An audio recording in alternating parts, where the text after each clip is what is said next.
Ingredients: brown the ground beef in a large pot over medium-high.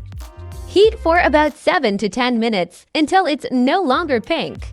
Add 2 tablespoons 28 grams of taco seasoning, 2/3 of the total amount, and 3/4 cup 177 milliliters of broth.